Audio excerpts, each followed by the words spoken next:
तुमचं स्वतःचं आरोग्य हे फार महत्वाचं आहे. आणि हे 5 सूत्र मी काय आहे तुला पहिल्यांदा सांगतो. व्यायामाला पर्याय नाही. व्यायामासाठी कुठली गोळी दे, कुठे इंजेक्शन दे म्हणजे तो तयार होता असं काही नाही. व्यायामाचे 4 प्रकार आहेत. त्यातलं पहिलं प्रकार आहे, मी शिकत असताना असं सांगायचे की स्नायूचं काम आहे नुसतं वजन करण्याचं, चालायचं, पण तसं नाही. आजचं शास्त्र सांगतं की स्नायूला दुसरं एक अत्यंत महत्वाचं काम आहे आणि ते म्हणजे सगळ्या जॉईंट्सना सक्षम करणं, सगळ्या सांध्यांना संरक्षण देणं. आपल्या ह्या पोटाला आज शास्त्रज्ञांनी दुसरा मेंदू म्हणतात.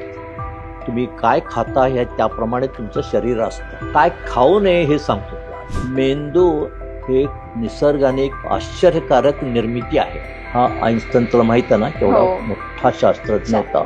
छंदाला एवढं महत्व आहे. तो म्हणतो की मला छंद हा बाळगल्यामुळे माझा मेंदू शांत राहते. पण त्याचं तुला माहित आहे का, ते गंमत त्याची एक story. Works on the principle of use or loose.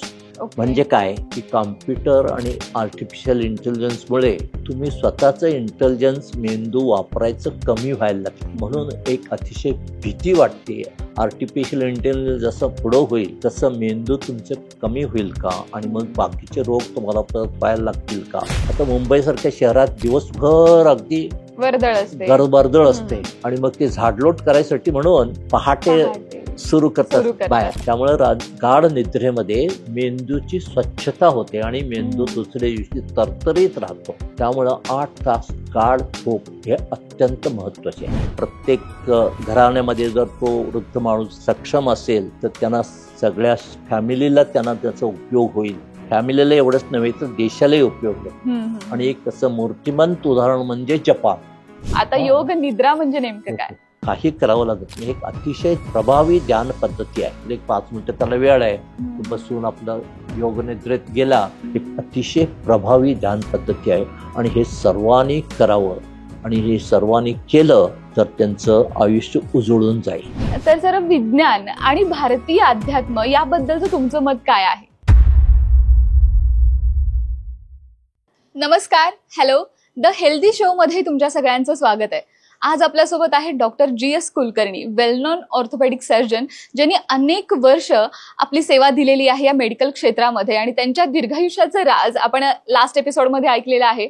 म्हणजेच व्यायाम आणि आहार किती महत्वाचा आहे हे जाणून घेतलं. आज शरीर आणि मेंदू याबद्दल खूप साऱ्या गप्पा आपण मारणार आहोत आणि खूप सारी माहिती तुमच्यापर्यंत पोहोचवणार आहोत आणि व्हिज्युअल ऑडिओ सुद्धा याच्यामध्ये असणार आहे. सो आजच्या बातचीतची ही खासियत आहे. सो वेळ न घालवता चला सुरू करूयात.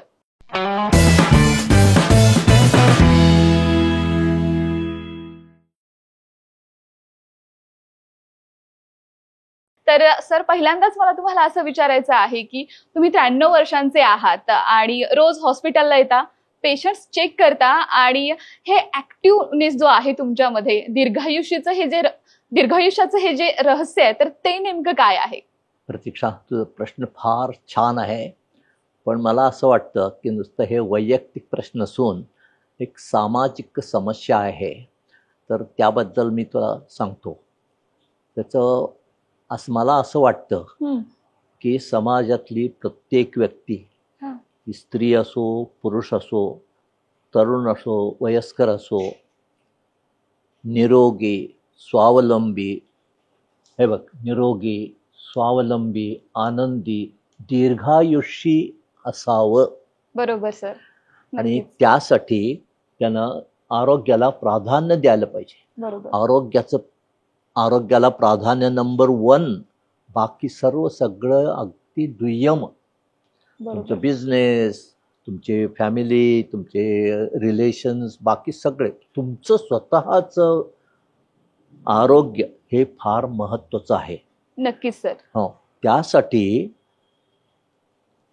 जगातले अति नामवंत शास्त्रज्ञांनी गेली कित्येक दशकं आरोग्याविषयी खूप शास्त्रीय संशोधन केलेलं आहे. आणि त्यांनी आपल्याला काही सूत्र सांगितले आहेत आणि ती सूत्र अतिशय महत्वाची आहेत. आणि या शास्त्रज्ञापैकी काही नोबेल पारितोषिक विजेते आहेत. म्हणजे एवढं महत्व आहे त्यांचं. आणि हे 5 सूत्र मी काय आहे तुला पहिल्यांदा सांगतो. ओके. शास्त्रज्ञांनी याला 5 सूत्र दिलेत, त्याला पंचसूत्रे असे म्हणूया. आणि त्यातलं आहे पहिलं आहे व्यायाम. बरोबर. व्यायामाला पर्याय नाही. असं व्यायामासाठी कुठली गोळी दे, कुठे इंजेक्शन दे म्हणजे तू तयार होत आहे असं काही नाही. व्यायामाला तुमचं जर शरीर मजबूत करायचं असेल तर व्यायामाला पर्याय नाही. बरोबर. व्यायामाचे 4 प्रकार आहेत. त्यातलं पहिलं प्रकार आहे एरोबिक म्हणतो त्याला आपण. एरोबिक म्हणजे चालणे, पळणे, टेनिस खेळणे, स्विमिंग करणे, सायकलिंग वगैरे ह्याला एरोबिक म्हणतो.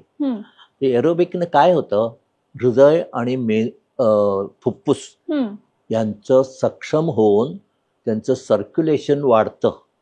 मेंदू, लिव्हर, किडनी यांना सगळ्या अवयवांना सर्क्युलेशन वाढतं. त्यामुळे एरोबिकमुळं सर्क्युलेशन वाढून मेंदूची क्षमता वाढते. तर तसं जर एरोबिक हे पहिलं झालं, पण नुसतं एरोबिक चालत नाही. त्याला आपल्याला शरीरातले प्रत्येक स्नायू मजबूत करणं आवश्यक आहे.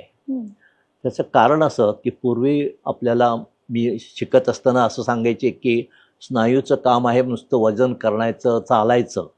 पण तसं नाही. आजचं शास्त्र सांगतं की स्नायूला दुसरं एक अत्यंत महत्त्वाचं काम आहे आणि ते म्हणजे सगळ्या जॉईंट्सना सक्षम करणं, सगळ्या सांध्यांना संरक्षण देणं. कसं सांगतो तो उदाहरण सांगतो तुला. आपण जर असं हे असं आपटलं तर वरचं जे हाड आहे ते खालच्या हाडाला जाऊन इजा करायच्या आत स्नायू आकुंचन पावतात आणि ते लोड आपण घेतात, सांध्याला संरक्षण देतात. बरोबर. आपल्या शरीरात 350 सांधे आहेत आणि 650 स्नायू आहेत. आणि हे 650 स्नायूचं काम आहे की 350 सांध्यांना संरक्षण देणं. म्हणजे स्नायूला प्रत्येक स्नायू अगदी महत्वाचा आहे. आता बघ, आपलं हे बोट जरी घेतलं तर ह्या बोटाच्या भोवती 4 स्नायू आहेत. म्हणजे प्रत्येक स्नायू अगदी महत्वाचा आहे. तर हे सगळे स्नायू जर तुम्हाला सक्षम करायचं असेल तर तुम्हाला जिमला जायला पाहिजे. व्यायाम करायला पाहिजे आणि जिमला जायला पाहिजे. पण जिमला सगळ्यांना जायला जमत नाही. पण त्यांनी काय करायला पाहिजे, त्याला एक पर्याय आहे, सूर्यनमस्कार. सूर्यनमस्कार हे एक परिपूर्ण व्यायाम आहे. म्हणजे त्याच्यामध्ये सगळे तुमचे स्नायू, सगळे हे जे मी आत्ता बोललो ना, हे सगळे स्नायू त्याच्यामध्ये स्ट्रॉंग होऊ शकतात.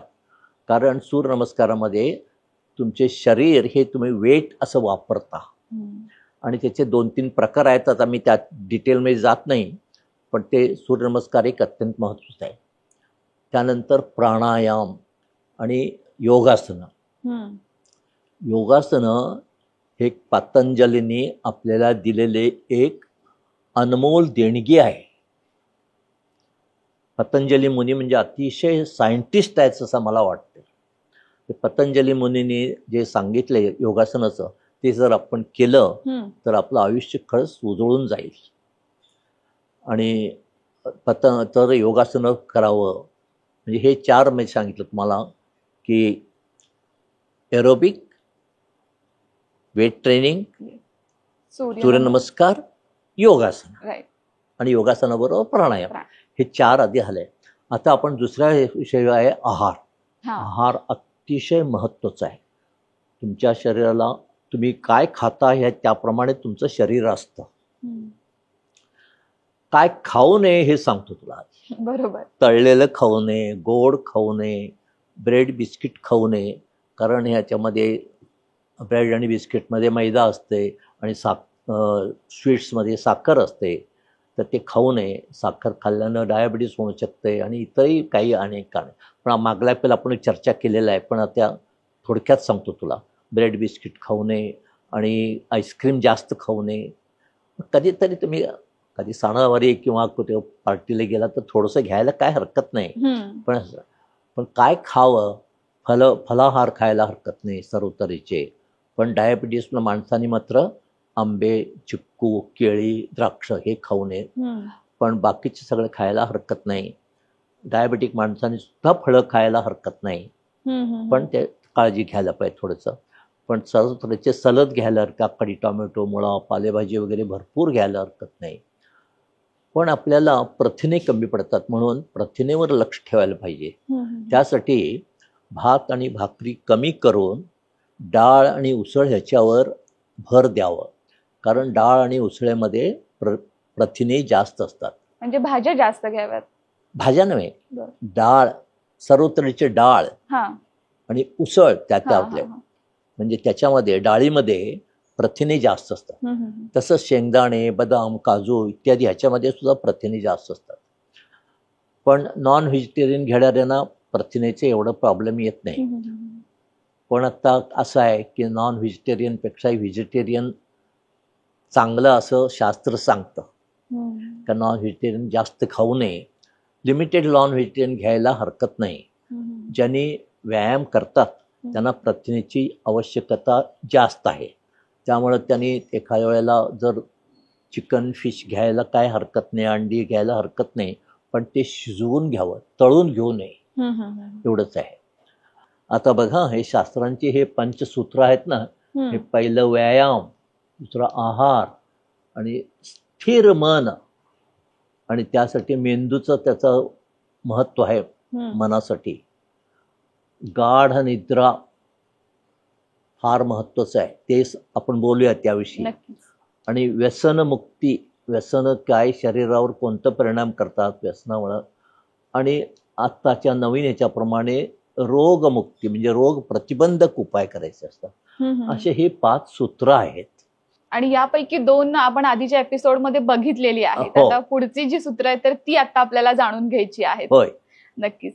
तर आता मला असं पुढे विचारायचं आहे तुम्हाला की दीर्घायुष्याचं राज काय आहे तुमच्या? आता व्यायाम हे तर तुम्ही आम्हाला पटवून दिलेलंच आहे, पण या ऍक्टिव्हनेसचं काय सांगाल? हो, नाही, आता मी तुला सांगितलं व्यायाम आणि व्यायाम झालं. तिसरं म्हणजे मन आणि शरीर याचा घनिष्ठ संबंध आहे. मन आणि शरीर यांचा अतिशय घनिष्ठ संबंध आहे. मन शांत असेल तर शरीर शांत असतं. नक्कीच, बरं काय. आणि मन शांत नसेल तर शरीरही अशांत होते. आता समजा मन तुमचं अगदी मजबूत शरीर आहे, चांगलं शरीर आहे, पण तुमचं जर मन प्रक्षुब्ध, रागीट असेल तर तुम्ही कधीही सुखी होणार नाही. तसंच एखाद्याचं मन अगदी शांत आहे, अगदी स्थिर आहे, पण त्याला शरीर अशक्त आहे, काही निरोगी नाही, काहीतरी रोगानं पछाडलेला आहे, असं असेल तरी सुखी होत नाही. याचा अर्थ असा की मन, शरीर आणि मेंदू ह्या तिन्हीचेही आरोग्य सांभाळणं अतिशय महत्वाचं आहे. बरोबर. ह्याचं आता तुला उदाहरण सांगतो. आता आपल्याला मानसिक तणाव खूप झालेला आहे. हो. आज समाजात प्रत्येक माणूस आज 21व्या शतकात अतिशय तणावाखाली जगत आहे. त्यामुळं तो अतिशय त्रस्त झाला आहे तणावामुळे. पण तणावाची कारणं काय, तर पहिलं अत्यंत महत्त्वाचं कारण आहे की धावपळीचं जीवनशैली. हे बघ, धावपळीची जीवनशैली हे पहिलं महत्त्वाचं कारण आहे. आणि जीवघेणी स्पर्धा, त्याला कटथ्रोट कॉम्पिटिशन म्हणतात. कटथ्रोट कॉम्पिटिशन म्हणजे गळे कापू स्पर्धा. म्हणजे हे 2 स्पर्धक जे एकमेकात उतरले असतील तर ते एकमेकांचे गळे कापायला सुद्धा मागं पुढं बघणार नाही, इतके त्यांचे गळे कापू स्पर्धा सुरू झाल्या आहे. या स्पर्धेमुळं मानसिक तणाव खूप वाढलेला आहे. आणि त्याला इतर कारणही आहेत. संपत्तीचा हव्यास, बरोबर, राजकीय आणि आर्थिक अस्थिरता. आता आपल्याला माहित आहे पाकिस्तान हिंदुस्थान युद्ध सुरू झालं, त्यामुळं आपल्याला मुंबईच्या वगैरे लोकांना केव्हा आपल्याला काय पडेल का, मानसिक तणावाखाली होते. जे बॉर्डरचे सगळे सिटीज होते ते सगळे खूप मानसिक तणावाखाली होत्या. म्हणजे राजकीय आर्थिक अस्थिरता असेल तरी मानसिक तणाव होते. मग प्रक्षुब्ध समाज, काय काय वेळेला समाजच प्रक्षुब्ध असते, तर समाजाने काय काय वेळेला ते कारण आहे. नंतर कौटुंबिक समस्या असते. ह्या सर्व कारणामुळे मानसिक तणाव वाढलेला आहे. आणि आता त्यावर उपाय उपाय काय? हा मी तेच विचारणार होते. स्ट्रेस आपल्याला फार सगळीकडून महत्त्वाचं आहे. होतो, हे पण सगळं उपाय झालं, काय करणं पण गरजेचं त्याला आहे? एवढं असलं तर उपाय काय घ्याला? हा उपाय आहेत, अतिशय चांगले उपाय आहेत. त्यावर शास्त्रज्ञांनी खूप संशोधन केले, गेली कित्येक वर्ष संशोधन केलेलं आहे. त्यातलं आता पहिलं आहे, ह्याला ब्रेन मॅपिंग म्हणतात.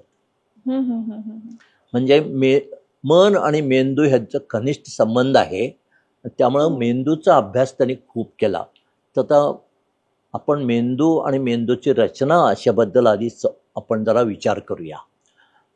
मेंदू हे निसर्गाने एक अत्यंत चमत्कारिक आणि आश्चर्यकारक निर्मिती आहे. मेंदू म्हणजे त्याची एक थक्क करणारी निर्मिती आहे. मेंदू फक्त 2 kgs आहे. म्हणजे 2 kg आहे त्याचं वजन. 60-70 वर्षात 60-70 kg असलेल्या माणसाचं सुद्धा फक्त 2 kg म्हणजे शरीराच्या 1/30 मेंदू आहे. पण त्याला रक्तप्रवाह किती होते तर 20%, म्हणजे 1/पंचमांश रक्त त्याला जाते. काय आहे, त्याचं मेंदू अतिशय महत्वाचं असल्यामुळे त्याला रक्तप्रवाह जास्त लागतं. ते सगळ्या अवयवांच्या पेक्षाही जास्त काम करतो मेंदू.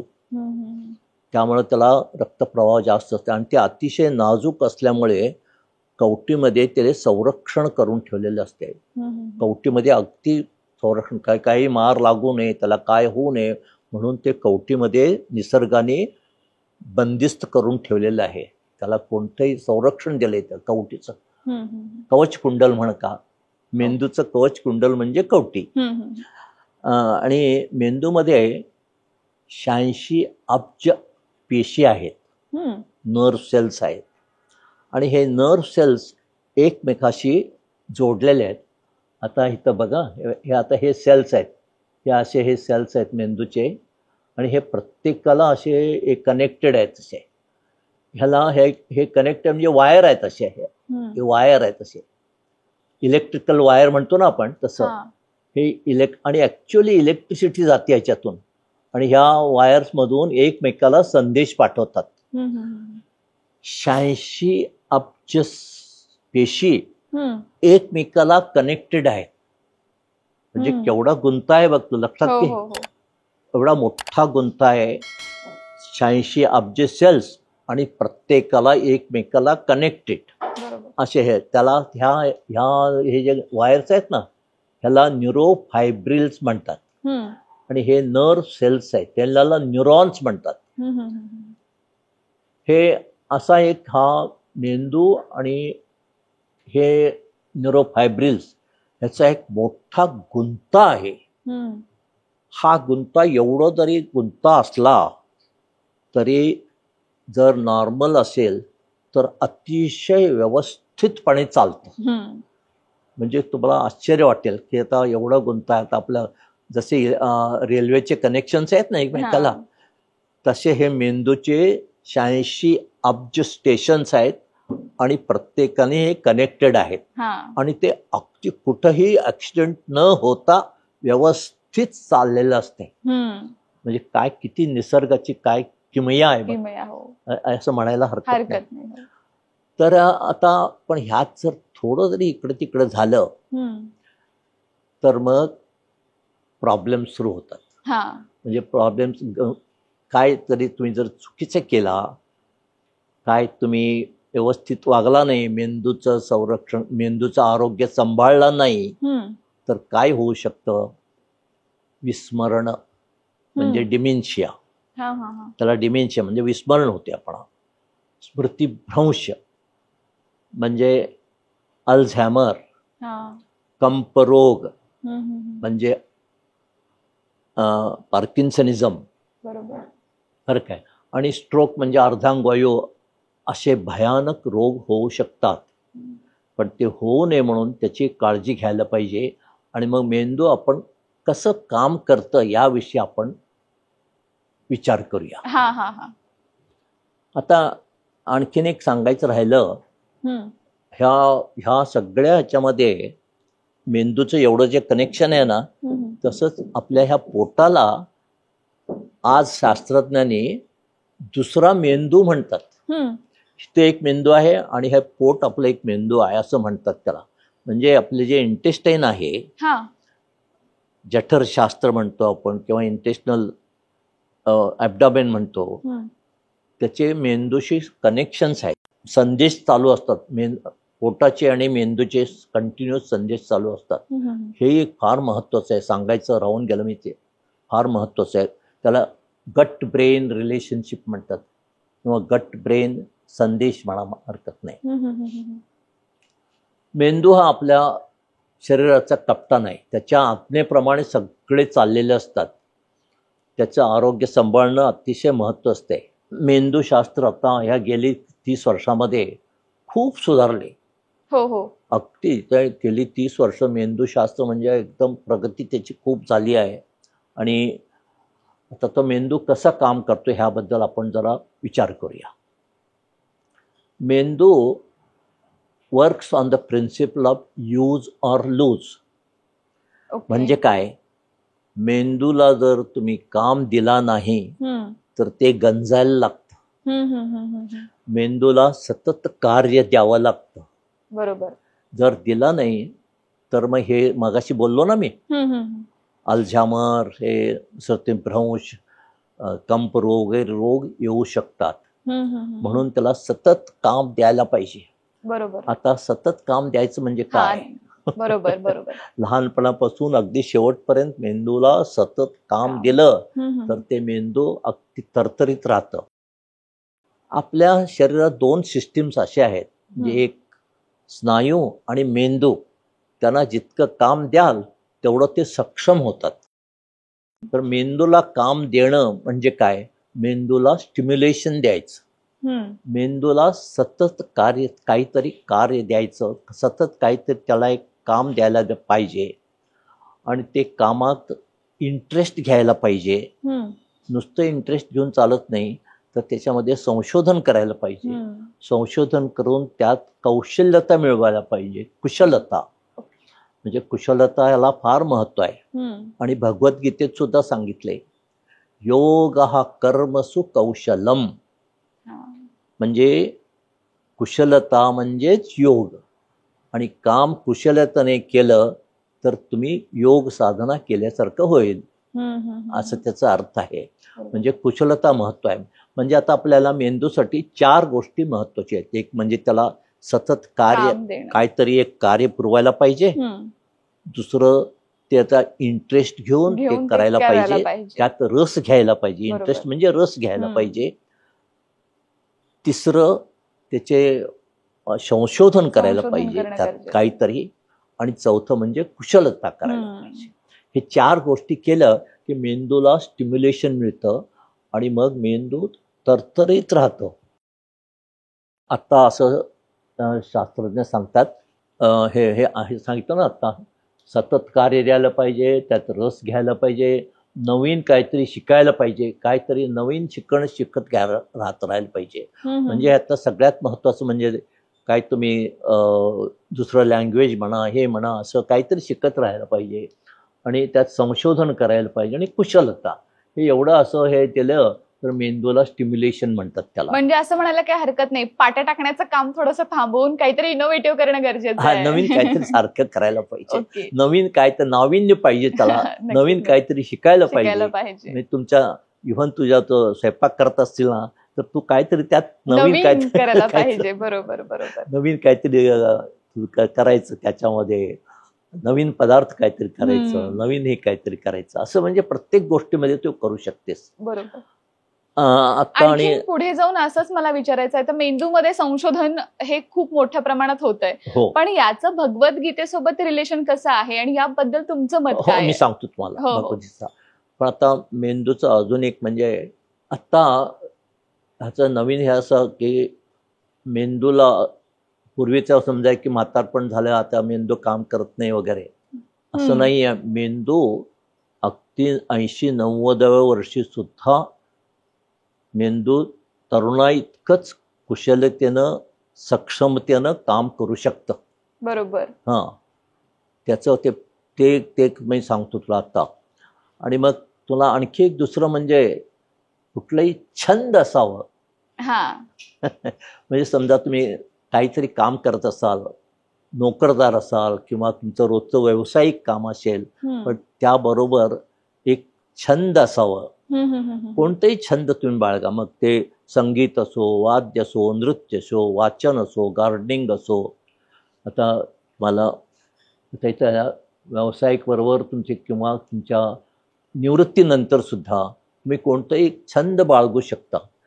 आणि छंद म्हणजे त्याच्यामध्ये आगे परत मी मगाशी सांगितल्याप्रमाणे त्यात रस घ्यायचं, त्यात काम करायचं, संशोधन करायचं आणि कुशलता करायचं. हे त्या प्रत्येक छंदामध्ये सुद्धा हे ह्याला अप्लाय होतं. आणि मग त्यामुळं काय होईल की निवृत्तीनंतर तुम्ही जर हे असा तऱ्हेनं छंद बाळगला, म्हणजे त्याच्यानं मग ते कोणते असू देत, गार्डनिंग म्हणा, संगीत म्हणा, त्याच्यामध्ये तुम्ही जर रस घेऊन त्यात संशोधन करून त्यात नवीन काहीतरी केला तर तुमचं त्याच्यामध्ये मेंदूला खूप स्टिम्युलेशन मिळतं. म्हणजे वयाच्या 80-90व्या वर्षी सुद्धा तुम्ही जर संशोधन केला तर तुमचं मेंदू शेवटपर्यंत अगदी स्टिम्युलेशन राहतं. आणि मेंदू स्टिम्युलेशन राहतं तर शरीरही मग चांगलं राहतं. मेंदू आणि शरीर हे दोन्ही चांगलं राहिलं तर मन चांगलं होतं. बरोबर. असं हे सगळं हे कन्सेप्ट आहे. आता हे बघा, छंदाविषयी काय बोलायचं झालं तर आईन्स्टाईनचं हे होतं. हा आईन्स्टाईन तुला माहित आहे ना, केवढा मोठा शास्त्रज्ञ होता. त्याचा मेंदू त्याच्यावर सुद्धा अभ्यास सुरू आहे. हो, अजूनही अभ्यास त्याच्या मेंदूवर सुरू आहे. बरोबर आहे. पण त्याचं तुला माहित आहे का, ते गंमत त्याची एक स्टोरी. एक त्याचा मेंदू ज्या वेळेला पोस्टमॉर्टम झालं त्या चोरीला गेला मेंदू त्याचा. आणि ते चोरलेला तो तिथला तो हे करणारा एक बायोलॉजिस्ट होता. त्याने तो मेंदू चोरून नेला आणि त्याने अभ्यास केला 6 महिने. आणि 6 महिन्यानंतर डिक्लेअर केला की मी आईन्स्टाईनचा मेंदू चोरला आहे, मी गुन्हा केला आहे. पण मला असं वाटलं की एवढ्या शास्त्रज्ञाचं मेंदू असं थडग्यामध्ये कायमचं बंदिस्त ठेवणं हे मला बरोबर वाटलं नाही. म्हणून मी केलं, त्याचा अभ्यास केलाय आणि मी ते अतिशय व्यवस्थित जपून ठेवलेलं आहे आणि हे तुमच्यापुढे देतो. आणि मला काय शिक्षा करायचं असेल तर करा. त्याला शिक्षा केली नाही, त्याला उलट कौतुक केले शास्त्रज्ञांनी. आणि मग त्याचं मेंदू अजूनही व्यवस्थित ठेवून त्याचं आज त्याच्यावरती 9 टेस्ला MRI, पेट स्कॅन वगैरे वगैरे नवीन तंत्रज्ञान वापरून त्या मेंदूचा अजूनही अभ्यास चालू आहे. तू म्हटलीस ना त्याप्रमाणे अजूनही त्याचा अभ्यास चालू आहे. आणि त्याला एक छंद होता. एवढा मोठा शास्त्रज्ञ, त्याचा छंद आहे. बघ इथं हे दिसतं नाही तुला, हे दिसते की नाही, हे MRI मध्ये असं दिसून येते. हे काय दाखवत आहे की तो व्हायलिन वाजवताना ते बोट वापरायचं ना, ते बोट जास्त सक्षम झाले होते. त्यामुळे ह्याच्यामध्ये मेंदू तो व्हायलिन वाजवत होता हे दाखवत आहे. म्हणजे त्याला एक किती मोठं छंद होतं. छंदाला एवढं महत्व आहे. ह्या शास्त्रज्ञांनी ते छंद बाळगल्यामुळे तो म्हणतो की मला छंद हा बाळगल्यामुळे माझा मेंदू शांत राहते. बरोबर. म्हणजे छंदाला एवढं महत्व आहे, एवढंच म्हणतात. आता दुसरं एक फार महत्वाचं एक तुला मगाशी म्हटलं ना की वयस्कर माणसामध्ये सुद्धा मेंदू तरुणा इतकंच सक्षम राहू शकतं. त्याचं शास्त्रीय संशोधन असं आहे की त्याला न्यूरोप्लास्टिसिटी म्हणतात. म्हणजे न्यूरोप्लास्टिसिटी म्हणजे काय, मेंदूला स्वतःमध्ये बदल घडवून आणण्याची क्षमता. वयस्कर माणसाचं मेंदू झिजत असतं, पण त्याला जर तुम्ही व्यवस्थित स्टिम्युलेशन दिलं तर ते स्वतःमध्ये बदल घडवून आणतं. मेंदूचे सेल्स त्याच्यामध्ये म्युटेशन म्हणतात त्याला. आणि ते मेंदू काय करतं, सेल्स दुसरे कनेक्शन्स, ते वायर्स म्हटलं ना मागाशी, न्यूरोफायब्रिल्स, असे नवीन वायर्स तयार करतात आणि नवीन सेल्सकडे ते कनेक्शन करतात. नवीन कनेक्शन तयार करून नवीन मेंदू तयार होतात. म्हणजे ह्या मेंदूचं त्याला बदल होतं खूप. आणि हे नवीन नवीन संशोधन आहे. त्याला न्यूरोप्लास्टिसिटी म्हणतात.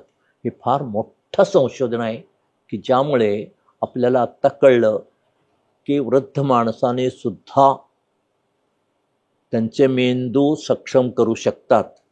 वृद्ध माणसं सुद्धा तेवढंच शरीर सक्षम तरुणा इतकं सक्षम ठेवू शकतात.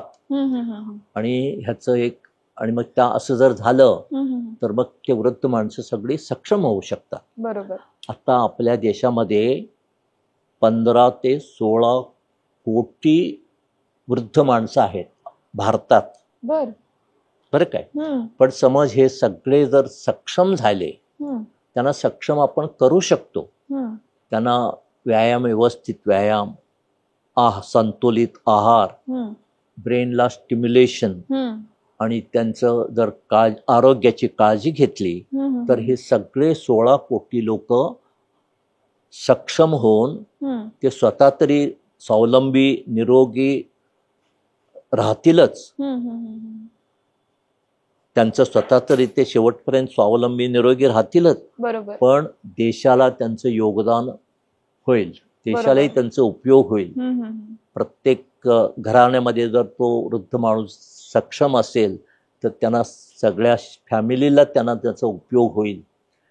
फॅमिलीला एवढंच नव्हे तर देशालाही उपयोग होईल. आणि एक तसं मूर्तिमंत उदाहरण म्हणजे जपान. जपानमध्ये आज सगळ्यात जास्त वृद्धांची संख्या जास्त आहे. आणि ते सगळे वृद्ध सक्षम आणि अतिशय मेंदूनं तीक्ष्ण आहेत. त्यामुळं जपानच्या विकासाला, प्रगतीला या वृद्ध माणसांचं योगदान फार मोठं आहे.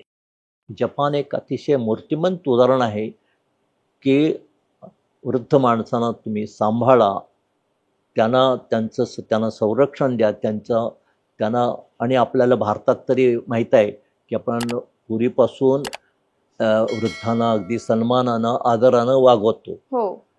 तसंच आजही व्हायला पाहिजे. म्हणजे मग त्या वृद्धांचं संरक्षण होईल आणि त्याचा उपयोग सर्वांनाही उपयोग होईल आणि ते सक्षम सुद्धा बनतील.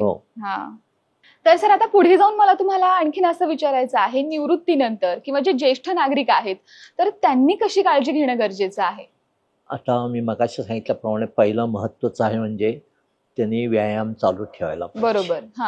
बरोबर. आता वयस्कर माणसाने व्यायाम पूर्वीसारखं तरुणासारखं काय एकदम जिमला जाऊन मोठं उचलायचं नाही, पण चालणं, जेवढं जमेल तेवढं योगासनं, जेवढं जमेल तेवढं सूर्यनमस्कार. जिमलाही जायला हरकत नाही, कारण मी अजूनही जिमला जातो.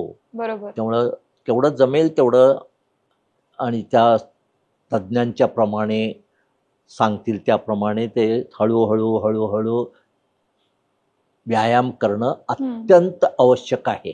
पहिलं. दुसरं, आहार, संतुलित आहार घ्यायला पाहिजे. आणि आहार घ्यायचं झालं त्याच्यामध्ये थोडंसं त्यांना प्रथिने आणि omega 3 fatty acids, vitamin D, vitamin C, vitamin B12 ह्यांचं समावेश असलं पाहिजे. कारण हे सगळी महत्वाचे आहेत. त्याला सप्लिमेंट्स म्हणतो आपण. ते सप्लिमेंट्स घ्यायला पाहिजेत. तिसरं अत्यंत महत्वाचं म्हणजे त्याने डॉक्टरांच्याकडे करून दर 6 महिन्याला चेकिंग करून घ्यायला पाहिजे. आणि काही काही टेस्ट करून घ्यायला पाहिजे, ब्लड टेस्ट म्हणा किंवा त्याने डॉक्टर सांगतील त्याप्रमाणे एक्सरे, MRI किंवा हे काय आहे तर अनेक सुप्त रोग असतात. म्हणजे कॅन्सर काही काही वेळेला दिसून येत नाही, एकदम ते वाढलं की मग दिसते. पण त्याच्या अगदी अर्ली स्टेजमध्ये नुकतं सुरू झालंय या स्टेजमध्ये जर डायग्नोसिस केलं तर कम्प्लीट रिकव्हरी होण्याची शक्यता असते. त्यामुळे मग ते डॉक्टरने एकदा जनरल फिजिशियनने एकदा चेक केला की त्याला लक्षात येते की ह्याला इथं काहीतरी वाटतंय मला. त्याचं MRI केलं की मी अर्ली डिटेक्शन होते. आता इतकं वैद्यकशास्त्र इतकं पुढे गेले की कॅन्सरचं नुकतं जरी लागवण झालं असेल तरी ते डिटेक्ट होतंय आणि डिटेक्ट झाल्यानंतर त्याला ट्रीटमेंट होते. बरोबर. आणि जर लेट स्टेजला आलात तुम्ही तर मग ते ट्रीटमेंट करू शकत नाही, मग त्याच्यावर उपचार होते एवढंच, पण त्याला क्युअर होत नाही. आता आपल्याला अनेक लोकांचं तुम्हाला माहित असेल की कॅन्सर त्यांचं क्युअर होऊन ते परत गेले. काही क्रिकेटियर्स काही हे असे आहेत की ते परत आपल्या कामावर गेलेले आहेत, कॅन्सर झाल्यानंतर सुद्धा गेलेत, कारण त्यांचं अर्ली डिटेक्शन झालं. त्यासाठी वयस्कर माणसांनी दर 6 महिन्याला आपल्या आरोग्याची तपासणी करून घ्यावी आणि जरूर पडल्यास त्या चाचण्या करून घ्याव्यात. बरोबर. त्या जरूर असलेल्या, हे महत्वाचं आहे. नंतर मग त्यांचं मगाशी सांगितल्याप्रमाणे मन, शरीर आणि मेंदू ह्यांची तिघांची काळजी घ्यायला पाहिजे. आता मेंदूची काळजी म्हणजे मगाशी सांगितल्याप्रमाणे स्टिम्युलेशन, म्हणजे तुम्ही काहीतरी नवीन शिकायचं, नवीन छंद काहीतरी बाळगा, म्हणजे मेंदूला सक्षम करायला पाहिजे. आता निवृत्त झाल्यानंतर लोकांना काय समज असते, आता निवृत्त झालो आराम पण आराम, तुमचं शरीर आराम होते पण मन आराम राहत नाही. मन सारखं काहीतरी चालूच असते आणि मन शांत नसेल तर मग तुम्ही सुखी राहू शकत नाही. तर निरोगी माणसं म्हणजे निवृत्ती माणसाने किंवा वयस्कर माणसाने आपल्या मनाची आणि मेंदूची काळजी घ्यायला पाहिजे. जसं शरीराची काळजी घेतो आपण, आहार शास्त्र आणि डॉक्टरांच्याकडे दाखायचं शरीराचं झालं, पण मनाची काळजी तसंच घ्यायला पाहिजे. त्याला ब्रेन स्टिम्युलेशन द्यायला पाहिजे आणि मग एक ध्यान पद्धती असं आहे ते ध्यान करायला पाहिजे. असं जर झालं तर त्यांनी जर व्यायाम, आहार, मनाची काळजी, मेंदूची काळजी, आरोग्याची व्यवस्थित तपासणी केली तर निवृत्ती काळ किंवा वृद्धाप काळ हे सुवर्ण काळ असू शकतं. त्या माणसाचं सुवर्ण काळ होऊ शकतं, कारण त्या वयात जर त्याचं मन सक्षम आहे, शरीर चांगलं आहे आणि त्याला काही जबाबदारी काही नाही, कसली जबाबदारी नसती, काय पुढचं काय भविष्याचं काय काळजी नाही असं नाही. तसं तरुण माणसाला पुढची काळजी असते, तसं वृद्ध माणसाला भविष्याची काही काळजी नसते. तर तो त्याचं सुवर्ण काळ होऊ शकतं हे जर काळजी घेतली तर. बरोबर. आता आणखीन पुढे जाऊन असं आहे की मेंदूशास्त्र जे नवीन आपल्याला सगळ्यांनाच माहितीये, पण या मेंदूशास्त्रानुसार नवीन ध्यान पद्धती कोणत्या आहेत? हो हो हो हो फार चांगला प्रश्न आहे. तुला सांगतो मी नवीन हे केलंय. आता या आहेत तानिया सिंगर, न्यूरोसायंटिस्ट आहेत बरं काय, आणि त्यांनी अत्याधुनिक तंत्रज्ञान म्हणजे आपलं जे MRI वापरतो आपण हे 3 टेस्ला आहे, ते 9 टेस्ला MRI, पेट स्कॅन, EEG वगैरे वगैरे सगळं नवीन तंत्रज्ञान वापरून ब्रेनचा आणि अभ्यास केला. ब्रेन आणि राग, भीती, आनंद, संतोष ह्याचे संबंध काय, ध्यान धारणा केल्यानंतर मेंदूवर काय परिणाम होतो, असं त्याने खूप अभ्यास केला. आणि ह्या क्षेत्रांची त्यांनी ब्रेन मॅपिंग म्हटलं ना मागाशी तुला मी, ते त्यांनी ब्रेन मॅपिंगचं त्यांनी सगळं ब्रेन मॅपिंग करून त्यांनी नवीन ध्यान पद्धती त्यांनी विकसित केला. त्या ध्यान पद्धतीचं नाव आहे करुणावधान. ह्या तानिया सिंगर बरोबर युरोपातले आणि अमेरिकेतले 40 न्यूरोसायंटिस्ट, 40 नामवंत न्यूरोसायंटिस्ट सगळ्यांनी एकत्र येऊन ब्रेनचा अभ्यास केला. आणि ब्रेनचा अभ्यास करताना इतर सर्व धर्मांचा अभ्यास केला आणि ब्रेनचं आणि ध्यान पद्धती काय परिणाम होतोय ह्याचा त्याने अभ्यास केला, धर्माचा अभ्यास केला. आणि मग त्यांना असं करून आलं की बौद्ध धर्माचं ते चांगलं हे आहे आणि त्याचं त्याने खूप प्रयोगही केले ह्याचे, म्हणजे करुणा आणि अवधान याचे प्रयोग केले. करुणा आणि अवधान ध्यान पद्धतीचे त्यांनी प्रयोग केला. त्याच्याबद्दल आपण आणि त्यांनी हे सगळं मिळून एक त्यांनी अहवाल प्रसिद्ध केला. त्याचं ते पुस्तक प्रसिद्ध केलं. त्या पुस्तकाचं नाव आहे compassion, bridging practice and science. हे एक मोठं अहवाल आहे, ते 600 पेजेसचं एक मोठा अहवाल आहे. आणि त्याच्यामध्ये करुणा, विज्ञान आणि त्याचा सराव हे ई बुक म्हणून आहे आणि तुम्हाला फ्रीली डाउनलोड करता येते. त्यांनी हे मी मगाशी म्हटलं ना, भीती, द्वेष, आनंद, करुणा यासारख्यांचं भावनावर काय परिणाम होते मेंदूवर, त्याचा त्यांनी अभ्यास केला. आणि हे आता तुला त्यांनी हे भीती आहे असं दाखवतं बरं काय, आणि हे पेन दाखवतंय. हे असे निरनिराळे भावना जे आपले असतात, राग, भय, क्रोध, संतोष, आनंद, हे सगळे जे आपले भावना आहेत हे मेंदूच्या निरनिराळ्या भागामध्ये असतात. आणि मग ते आपल्याला राग आलं तर मग ते एक भाग ते 9 टेस्ला MRI वरती दिसायला लागतं. जर तुला भीती वाटली, काहीतरी भय असेल तर ते दिसायला लागते. सगळं असं त्याने मेंदूचे मॅपिंग केलं आणि मॅपिंग करून त्यांनी करुणावधान ध्यान पद्धती विकसित केला. आता ह्याचा हा मॅथ्यू रिकार्ड म्हणून हा एक फ्रेंच न्यूरोसायंटिस्ट आहे. त्यांनी अतिशय नामवंत न्यूरोसायंटिस्ट होता, फार मोठ्या पोस्टवर होता.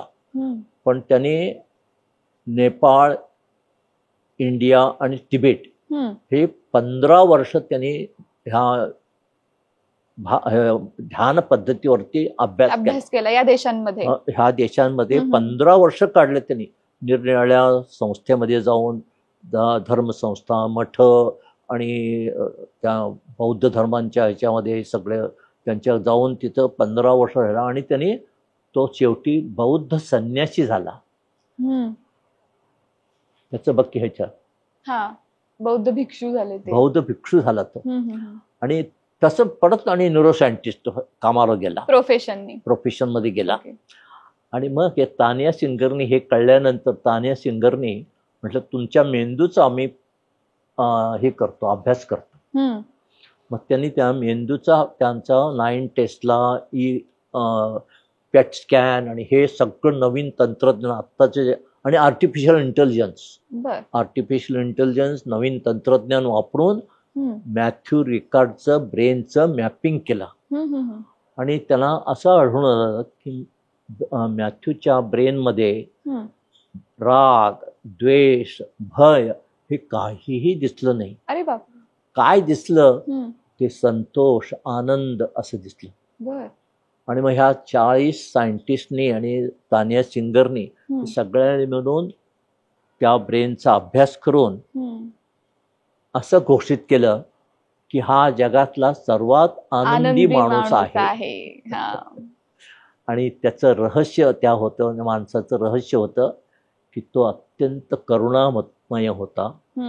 तो सर्वांना निस्वार्थ बुद्धीनं, कोणतेही भेदभाव न करता सगळ्यांना मदत करायचा. बरोबर. आणि मग हे सगळं करून मग त्या तानिया सिंगरनी एक नवीन ध्यान पद्धती विकसित केला. त्याला त्याचं नाव आहे करुणा अवधान पद्धती. तर करुणा अवधान ध्यान पद्धतीचा शोध कसा लागला हे तुम्ही आता सांगितलं, पण नेमकी ही ध्यान पद्धती आहे कशी हे थोडंसं सांगा. हो सांगतो. कंपॅशन माइंडफुलनेस मेडिटेशन म्हणतात त्याला. आणि त्याला करुणा अवधान ध्यान. कंपॅशन म्हणजे करुणा आणि माइंडफुलनेस म्हणजे अवधान. अवधान म्हणजे लक्ष देणे, जागृत राहणे. हे आपल्या पूर्वीपासून भगवद्गीतेत आणि अनेक शास्त्रज्ञांनी आपल्या ऋषी मुनींनी सांगितलेलं आहे की मी सांगतो तुला. हे आधी करुणा म्हणजे काय? करुणा म्हणजे कंपॅशन, दुसऱ्यांना निस्वार्थ बुद्धीनं कोणतेही भेदभाव न करता मदत करणे. आता मदत म्हणजे काय? आर्थिक मदत असंच नाही, मदतीचे खूप मदत करू शकता. तुम्ही वृद्ध दाम्पत्य असेल तर त्यांना जाऊन त्यांना मदत करू शकता. त्यांना काही बँकेचं ह्याचं त्याचं व्यवहार तुम्ही मदत करू शकता. काही गरीब विद्यार्थ्यांना जाऊन शिकवू शकता. बरोबर. किंवा कुणाला काही संकट असेल त्यांना मदत करू शकता. आर्थिक भावनिक मदत आपण करू म्हणजे शकतो. आर्थिकच पाहिजे असं नाही, मदत म्हणजे मदत. बरोबर. पण हे मदत करते वेळी निस्वार्थ, तुमचं कोणतंही स्वार्थ असायचं नाही एक, आणि दुसरं भेदभाव करायचं नाही. हा माझा नातेवाईक आहे, माझा हाई आहे असं, किंवा हा माझ्या जातीतला आहे असं कोणतंही भेदभाव न करता निस्वार्थ बुद्धीनं मदत करणे ह्याला करुणा म्हणतात. बरोबर. आणि अवधान म्हणजे फार महत्वाचं आहे. अवधान म्हणजे लक्षपूर्वक देणे. हे भगवद्गीतेत सांगितले आहे, जे कृष्णमूर्तींनी सांगितले. तुला सांगतो, तू मगाशी मला विचारलेस नाही काय की भगवद्गीतेतलं वगैरे असं. आता अवधान म्हणजे काय? अवधान म्हणजे लक्ष देणे आपल्या विचारावर. आपल्या विचारात काय चाललेलं असते, आपल्या राग, क्रोध, भय, ईर्षा, स्पर्धा, हे आपल्या मनात विचार चाललेले असतात. आणि आपल्या मनातल्या विचारामुळेच आपण जीवन जगतो. आपले विचार चांगले असले तर जीवन चांगलं असते, आपले विचार वाईट असले तर जीवन वाईट होते. आपले विचार कसले असतात, चांगले असले तर चांगलं जीवन होते. तर विचार ह्याच्यावर आपण लक्ष द्यायचं. क्रोध, भय, मत्सर, ह्या आनंदी हे जे भावना आहेत ना, ह्याच्यावर विचार द्यायचं, लक्ष द्यायचं. आपण काय करतो दिवसभर ह्याच्यावर लक्ष द्यायचं. म्हणजे सकाळी उठल्यापासून दात घासतो, दात घासल्यानंतर मग आपण आंघोळ करतो, हे करतो. करते वेळी कोणतेही विचार करायचं नाही. दात घासायचं म्हणजे दात घासायचं. जेवण करतो आपण, जेवते वेळी दुसरं कोणतेही विचार करायचं नाही, आहाराकडेच लक्ष द्यायचं, चव त्याचं लक्ष द्यायचं. काही लोक काय करतात, जेवण करताना टीव्ही बघतात, पेपर बघतात, किंवा काहीतरी कसं तरी दीर्घ चर्चा करतात, काहीतरी भांडण करत असतात किंवा चर्चा करतात. हे काही करायचं. जेवण म्हणजे जेवण. जेवते वेळी तुम्ही जेवणाचा आनंद घ्या, त्या जेवणाचाही आनंद असते. तर जेवण करते वेळी नुसतं जेवणच करायचं. असं दिवसभर लक्ष देऊन प्रत्येक काम करायचं. तुमचं व्यवसायात, तुमचं कोणत्या धंद्यात किंवा काही तुमच्या कामामध्ये पूर्ण लक्ष देऊन, त्यात रस घेऊन, इंटरेस्ट घेऊन काम करणं, ह्याला अवधान म्हणतात. हे ध्यानच आहे. म्हणजे तुमचं जे काम आहे हे सुद्धा एक ध्यान होऊन बसते बघ. बरोबर. माझ्या ऑर्थोपेडिकमध्ये म्हणजे माझं जर मी लक्ष देऊन रस घेऊन काम केलं तर हे एक माझं अवधान झालं, एक ध्यान पद्धती झाली ह्याची. म्हणजे त्यामुळं काय होतं, अवधानामुळे मन शांत होतं. अवधानाचे खूप फायदे आहेत, ते तुला सांगतो. आता अवधानामुळे काय होतं सांगतो फायदा. जर तुमचं मनात अहंकार, राग, लोभ असेल ना, त्याच्यावर लक्ष दिला तुम्ही तर ते कमी होतं. म्हणजे अवधान, तुम्हाला राग आला असेल आणि जर राग आला त्यावेळेला जर तुम्ही लक्ष दिला त्याच्याकडे, तर राग एकदम कमी होऊन तुम्ही त्याचे फरक होते त्याच्यामध्ये. लोभ असेल, क्रोध असेल किंवा भय असेल, त्याकडे तुम्ही नुसतं लक्ष द्यायचं, म्हणजे मग ते कमी होतं. हे जे नकारात्मक भावना आहेत आपले, नकारात्मक भावना म्हणजे क्रोध भाव, भय, मत्सर इत्यादी, हे नकारात्मक भावना. संतोष, आनंद, करुणा हे सकारात्मक भावना. हे दोन्ही तुमचे त्या लक्ष देऊन केलात तर दोन्ही, ते एकाचं कमी होते, दुसऱ्याचं लक्ष दिलं तर ते वाढते. करुणा, संतोष, अवधान असं वाढते. आपलं काय आहे, आपलं जे मन आहे ते मूळतः आनंदी आहे. मूळतः जन्मतः निसर्गदत्त आनंदमय आपलं मन आहे. त्याच्यावर हे क्रोध, हे अहंकार वगैरे कव्हर झालेलं आहे. आणि जर तुम्ही लक्ष दिलात तर हे क्रोध, भय, अहंकार बाजूला होतं आणि संतोषमय, आनंदमय स्थिती, मनाची स्थिती जी आहे ते फुलून येतं. असं हे अवधानाचं ध्यान आहे. त्याला करुणावधान म्हणतात त्याला. म्हणजे करुणावधान म्हणजे काय, तुम्ही शेवटी आनंदमय स्थितीमध्ये जाता. त्याचं हे त्याचं मेंदूचे हे अनेक, मला हे त्यांनी काय प्रयोग केले ते त्याची चित्र आहेत. हे त्यांनी केलेलं तानिया सिंगरचे त्यांनी एक दाखवलं, हे मेंदू आहे असं असतं आणि त्याचे अनेक हे प्रयोग कसे केले त्यांनी, हे असे कनेक्शन देऊन त्यांनी EEG हे ते असं मेंदूचा अभ्यास केले ते दाखवते. हे मेंदूचं सेल आहे, जे आहे हे मेंदूचं सेल आहे आणि त्याचे हे मगाशी म्हटलं ना तुला, कनेक्टिव्हिटी, एका सेलमधून असे अनेक कनेक्टिव्ह असे, प्रत्येक एकमेकाला एक सेल असे कनेक्टेड आहे तसे. तर सर, विज्ञान आणि भारतीय अध्यात्म याबद्दलचं तुमचं मत काय आहे?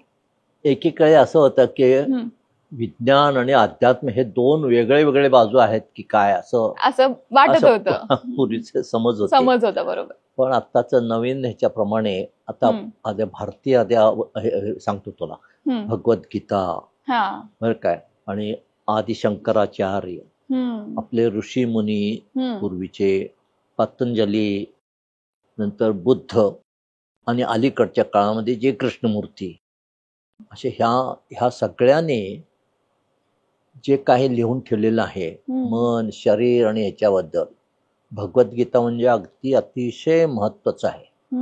त्यातला दुसरा अध्याय म्हणजे आजचं जे काय ह्याने आतापर्यंत मी बोललो,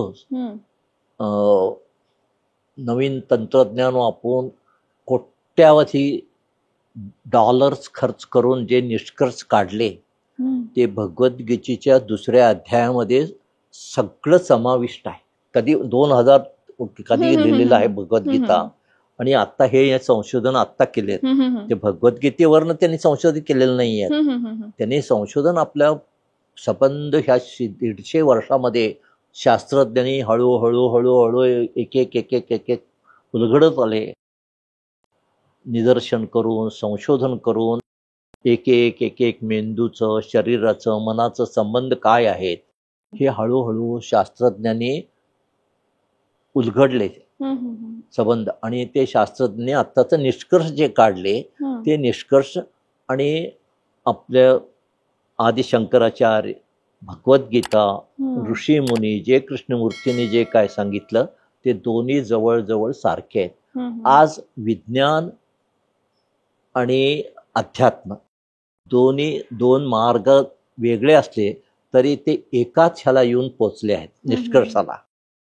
ही फार चांगली गोष्ट आहे, असं हे माझं मत आहे. नक्कीच. तर आता मेंदूच्या आरोग्यासाठी आपण काय करायला हवं आणि काय करायला नको?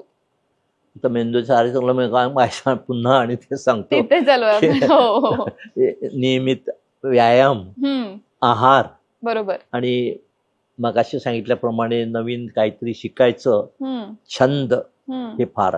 आणि आता दुसरं महत्वाचं म्हणजे आता सांगितल्याप्रमाणे करुणावधान ध्यान, किंवा म्हणा तुम्ही कुठलंही तुमचं काही, आता प्रत्येक माणूस आपलं काहीतरी ध्यान करतच असतो, पूजा अर्चा, ध्यान, नामस्मरण वगैरे काहीतरी करतच असतो. पण त्याला तुम्ही करुणावधानाचं त्याला जोड द्या. म्हणजे करुणावधान तुम्ही काय तुमचं करायचं ते करा, पूजा अर्चा काही हरकत नाही, पण करुणावधानाचं ध्यान करा. म्हणजे मग मेंदूच्या आरोग्यासाठी फार महत्वाचं आहे ते.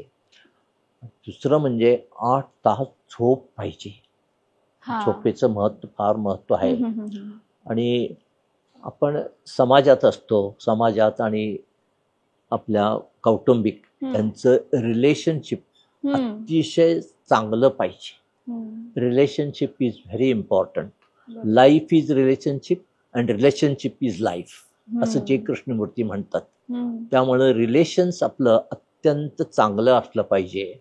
म्हणजे हे आपल्या मेंदूच्या आणि आपल्या आरोग्यासाठी अतिशय महत्वाचे आहे. आता मेंदूसाठी काय करू नये हे पण सांगतो, कारण आपल्या गप्पा या काय करायला हव्यात यात सुरू आहेत मगासपासून, पण काय करू नये हे सुद्धा तितकंच महत्वाचं आहे. आता ज्या आपले तरुणाई बघितलं ती सारखं फोनवर असतात, कॉम्प्युटरवर असते, त्यामुळं काय झालंय की कॉम्प्युटर आणि आर्टिफिशियल इंटेलिजन्समुळे तुम्ही स्वतःचं इंटेलिजन्स मेंदू वापरायचं कमी व्हायला लागले. आणि मगाशी सांगितल्याप्रमाणे मेंदू जर कमी वापरलं तर ते झिजायला लागतं. म्हणून एक अतिशय भीती वाटते लोकांना. आर्टिफिशियल इंटेलिजन्स जसं पुढं होईल तसं मेंदू तुमचं कमी कमी होईल का आणि मग बाकीचे रोग तुम्हाला परत व्हायला लागतील का, अशी एक भीती वाटते. त्यामुळे मग आपण त्याला आता डिटॉक्स म्हणतात. आठवड्यातून एकदा तरी तुम्ही फोन, कम्प्युटर हे बंद ठेवावं. हेडफोन वापरू नये. हेडफोन तर त्याचा परिणाम तेच होतोय. नंतर दुसरं आणखी एक महत्त्वाचं म्हणजे व्यसनं. दारू ह्याचं मेंदूवर अतिशय वाईट परिणाम होतोय. मेंदू आणि लिव्हर हे दोन्ही अतिशय वाईट. पूर्वी एकेकाळी असं व्हायचं, म्हणायचे की कधीतरी घेतलं तर चालतंय, तुम्ही पार्टीमध्ये कधी एका आठवड्यातनं एकदा केव्हा तरी घेतलं तर चालतंय असं एकदा वाटतं. पण आजचं संशोधन सांगते की केव्हाही घेतलं तरी सुद्धा ते आरोग्याला धोकादायक आहे, मेंदूला आणि लिव्हरला. म्हणून दारूपासून दूर राहा. व्यसनापासून. दारू हे व्यसन झालं. दुसरं व्यसन आहे स्मोकिंग. फार वाईट. स्मोकिंगमुळे काय होतं की रक्तवाहिन्यांच्या आकुंचन पावतात, थ्रॉम्बस होतं आणि मग मेंदूमध्ये स्ट्रोक, लंग्सला कॅन्सर अशा अनेक रोगानं होऊ शकतात. म्हणून स्मोकिंग पासून लांब राहा. तिसरं ड्रग्ज. आज तरुणाईमध्ये ड्रग्जचं व्यसनाचं फार झालेलं आहे. तर ते अतिशय घातक आहे त्यांच्या पुढच्या आयुष्याला. म्हणून हे व्यसनमुक्ती हे फार महत्त्वाचं आहे. तर ते घातक आहे. एवढं हे काय करू नये याबद्दल मेंदूचं सांगितलं. नक्कीच. आता तुम्ही सांगितलं की मेंदूच्या आरोग्यासाठी काय करायला हवं. याच्यामध्ये एक पॉइंट होता की झोप व्यवस्थित घेणं गरजेचं आहे. कमीत कमी 8 तासाची झोप. पण हीच झोप आणि मेंदू यांच्यामध्ये काय कनेक्शन आहे? हा बरोबर. माणसं झोपला की झोपेत जर गाढ निद्रा असेल त्यावेळेला मेंदूत काय होतं, दिवसभर मेंदू काम केलेला असतो.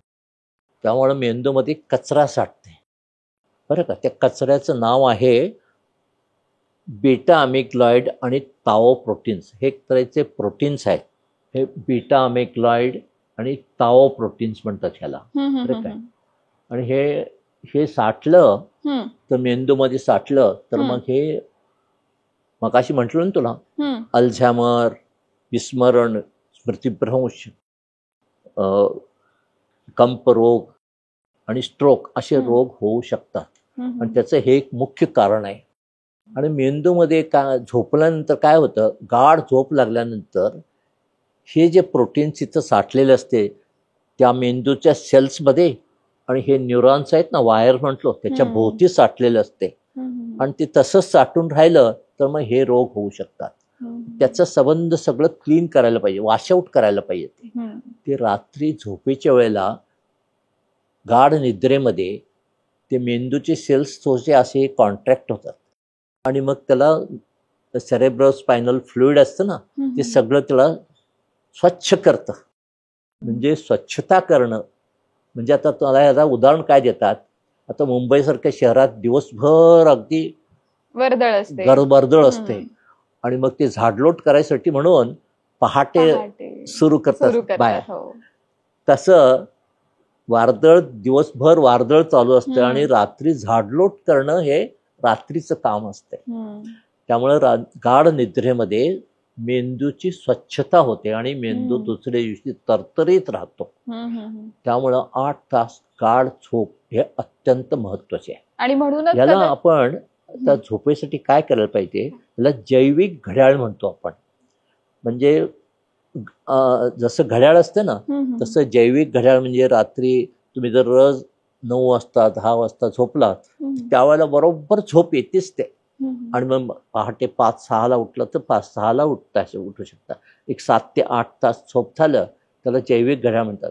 तुम्ही जर रोज एकदा 9 वाजता झोपायचं, एकदा 2 वाजता झोपायचं, रात्री एकदा 3 वाजता झोपायचं, असं केला तर मग ते तुम्हाला झोपेची घड्याळाची ते बरोबर होत नाही. म्हणून योग्य वेळेला झोपायचं आणि योग्य वेळेला उठायचं. तसंच तुम्ही झोपेसाठी तुमचे काही पाळायला पाहिजेत. एक म्हणजे वेळेवर झोपायचं, वेळेवर उठायचं, 3 तास आधी जेवण करायचं, भोजन झोपायच्या आधी 3 तास, आणि जेवणामध्ये काही तळलेलं किंवा जास्त खाऊ नये, गोड जास्त असं पोटभर खाऊ नये, थोडं कमी खावं. नंतर शांत असावं आणि फोन किंवा हे टी व्ही 1 तास आधी बघू नये. एक त्याचा असं शांतता, आणि खोली तुमची शांत असावं आणि तिथं अंधार असावं. असं सगळं हे निद्रेसाठी म्हणून एवढे हे असं जर केलं तर गाढ निद्रा तुम्हाला येऊ शकते. आणि गाढ निद्रा झालं तर दुसऱ्या दिवशी तुम्हाला तरतरीत असतो. पण अपुरी झोप झाली तर मग मात्र पूर्ण दिवस कंटाळा जात नाही, दिवसभर कंटाळा जातोय, पेंगायला लागतं कामामध्ये, चिडचिड होते, बरोबर, मग दिवस तुमचं चांगलं जात नाही. हो हो हो, बरोबर बरोबर. सुरुवातीलाच तुम्ही 5 सूत्र सांगितली होती. जीवन आपलं छान करायचं असेल, दीर्घायुष्य आपल्याला व्हायचं असेल तर 5 सूत्र फॉलो करायला हवी. तर त्यातलं शेवटचं होतं योग निद्रा. आता योग निद्रा म्हणजे नेमकं काय? योग निद्रा हे एक अतिशय प्रभावी उपाय आहे. योग निद्रा म्हणजे काय? एक ध्यानाचा उत्तम प्रकार आहे. तुम्ही जागे राहून मेंदूला दीर्घ निद्रेचा अनुभव घेता. जागे राहायचं आणि मेंदूला दीर्घ निद्रा येते. म्हणजे मगाशी बोललो ना निद्रेचं काय उपयोग होते, तसं जर तुम्ही जागे राहून योग निद्रा जर प्रयोग केलात तर मेंदूचा निचरा होतो आणि मेंदू तरतरीत होतो त्याचा. तर हे जाणीवपूर्वक आराम करण्याची कला, ह्याला योग निद्रा म्हणतात. आता त्याला स्लीपिंग योगा आहे असं म्हणतात. म्हणजे तुम्ही झोपलेलं नाही, जागे आहात, पण जागेपणीच झोपेचा अनुभव घेता. झोपेचे जे फायदे आहेत ते तुम्हाला जागृत असताना मिळते. दिवसभरात तुम्ही योग निद्रा केव्हाही करू शकता असं. आता त्याचा काय फायदा होतो? त्याचा मानसिक तणाव कमी होतो, शरीर सुधारतं, जागरूकता जास्त होते, मेंदूला तरतरी येते, मेंदू शांत होतं, शरीर शांत होतं. अशा अनेक फायदे आहेत त्याचे शरीराचे, योग निद्रेचे. त्याचे 3 तत्व आहेत योग निद्रेचे. पहिलं म्हणजे लक्ष देणे, अवधान. मगाशी बोललो ना मी, अवधान हे फार महत्वाचं आहे. लक्ष देऊन विचार कोणतेही करायचं नाही, विचारावर लक्ष ठेवायचं आणि विचार करायचा नाही. हे पहिलं तत्व आहे. दुसरं आहे श्वासोच्छ्वास. श्वासोच्छ्वासाचं त्याचं फार महत्वाचं आहे. ते मी सांगतो तुला कसं श्वासाचं आहे. श्वासाचं काय महत्व आहे? श्वास आणि आपल्या बाहेरच्या जगाशी संबंध असलेलं म्हणजे शरीराचे श्वास आहे. श्वासोच्छ्वास घ्यायचं हे एक आहे. आणि तिसरं म्हणजे विपश्यना म्हणून एक प्रकार आहे. ते तुला सांगतो काय आहे. तिन्ही प्रकार आहे. हे 3 तत्व आहेत त्याची. आता त्याचे 3 तत्वापैकी आधी आपण श्वासोच्छ्वासाविषयी बोलूया. श्वासोच्छ्वास म्हणजे आधी हे योग निद्रेचे एक फार महत्वाचा भाग आहे. आपण श्वास घेतो आणि त्याच्यावर श्वासोच्छ्वास घेताना त्याच्यावर लक्ष द्यायचं. आता मी तुला दाखवतो तुला. आपण लांब श्वास घ्यायचं, 5 आकडे मोजतोपर्यंत धरून ठेवायचं आणि हळू तोंडानं सोडायचं. मी तुला दाखवतो आता कसं करायचं ते. हे बघा, असं ताट बसायचं, डोळे मिटायचं, लांब श्वास घ्यायचं, 5 आकडे मोजतोपर्यंत धरून ठेवायचं आणि मग तोंडाने हळू सोडायचं.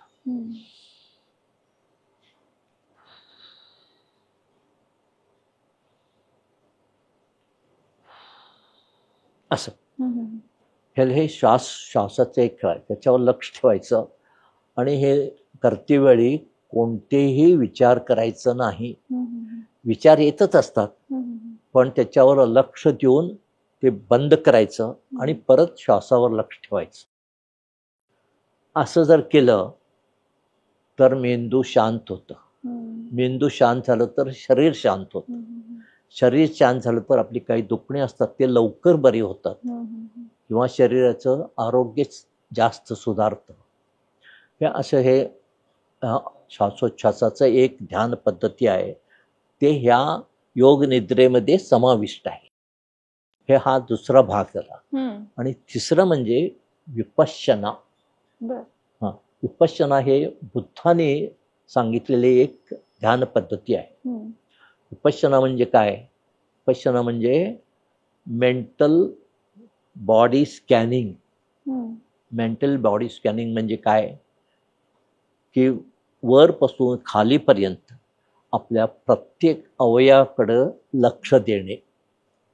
म्हणजे टाळूपासून आधी सुरुवात करायची, मग कपाळाकडे लक्ष द्यायचं, डोळे मिटायचे, डोळे मिटून कपाळ कसं आहे, तिथं काय काय संवेदना काय आहेत का, डोळे कसे आहेत, आपल्या डोळ्यात काय होतंय का, नाकात काय होतंय का, म्हणजे असं हळूहळू हळू गळा, छाती, नंतर मग पायापर्यंत शेवटपर्यंत, मग हाताला कांद्यापासून असं, मग व पाठीमागच्या बाजूला असं कसं, मग पोट, छाती, सगळ्या अवयवाकडे लक्ष देणे, ह्याला विपश्यना म्हणतात. आणि हे लक्ष देत असताना तुमचे विचार कोणतेही येत नाही, म्हणजे अवधान आपोआपच अवधान होते. हे असे हे योग निद्रेचे 3 प्रकार आहेत. एक म्हणजे लक्ष देऊन अवधानपूर्वक करायचं कुठलीही गोष्ट, श्वासोच्छ्वासावर लक्ष द्यायचं आणि विपश्यना करायचं. हे 3 गोष्टी ह्याच्यामध्ये समाविष्ट आहेत. ह्या तिन्ही गोष्टीचं करता. पण आता हे तिन्ही गोष्टी करायची काही जरूर नाही. आपण तुम्ही एक अवधानपूर्वक विपश्यना तरी करा, तर अवधानपूर्वक श्वासोच्छ्वास तरी. आता मग आपण विपश्यना हे योग निद्रा केव्हा करू शकतो? केव्हाही करू शकतो योग निद्रा. तुम्ही घरी असाल तर शवासनात जायचं. शवासन म्हणजे अगदी असं झोपून असं टाळायचं, सगळे स्नायू शिथिल करायचं आणि मग तुम्ही डोळे मिटून विपश्यना करू शकता किंवा मग श्वासोच्छ्वासावर लक्ष ठेवू शकता. असं घरी असं. पण समजा तुम्हाला घरी विसरला, तुम्ही ऑफिसमध्ये, आता तुमच्या ऑफिसमध्ये गेला, तुम्ही कुठे ट्रॅव्हलिंग करत असाल, कारमध्ये बसलाय, विमानात बसलाय, ट्रेनमध्ये बसलाय, तिथं बसल्या बसल्या सुद्धा तुम्ही करू शकता. तुम्ही असं तुमच्या समजा ट्रॅव्हलिंग करायला लागलाय, विमानात बसलाय किंवा ट्रेनमध्ये बसलाय, तर त्या शांत असं बसायचं आणि मग अवधानपूर्वक लक्ष देऊन श्वासोच्छ्वासावर लक्ष द्यायचं, श्वासोच्छ्वास करायचं 5 मिनिटं आणि मग विपश्यना करायचं. अतिशय प्रभावी ध्यान पद्धती आहे. म्हणजे काय खर्च नाही, काय तुम्हाला काय करावं लागत नाही, काय करावं लागत नाही, नुसतं शांत बसून राहायचं असते, काही करावं लागत नाही. एक अतिशय प्रभावी ध्यान पद्धती आहे आणि अगदी सोपं आहे. तर आणि कुठेही करू शकता. तुमच्या ऑफिसमध्ये एक 5 मिनिटं वेळ आहे, बँक मॅनेजर आहे तर बँक मॅनेजर सगळं काम झाल्यानंतर एक 5 मिनिटं त्याला वेळ आहे, तो बसून आपला योग निद्रेत गेला की तो आपल्या शांत मन होते, मन शरीर शांत होते. एक अतिशय प्रभावी ध्यान पद्धती आहे आणि हे सर्वांनी करावं आणि हे सर्वांनी केलं तर त्यांचं आयुष्य उजळून जाईल. बरोबर. म्हणजे आता शेवटचं सांगायचं तुला कन्क्लुजनमध्ये, व्यायाम, आहार, करुणावधान, आरोग्याची योग्य तपासणी आणि योग निद्रा, हे तर तुम्ही केला तर तुमचं आयुष्य अतिशय चांगलं जाईल. मला हेच म्हणायचंय की पहिला जो मी तुम्हाला प्रश्न विचारला होता तुमच्या दीर्घायुष्याचा आणि तुम्ही इतके ऍक्टिव्ह आहात त्याचं राज काय, तर ही 5 सूत्र आहेत म्हणायला काही हरकत नाही.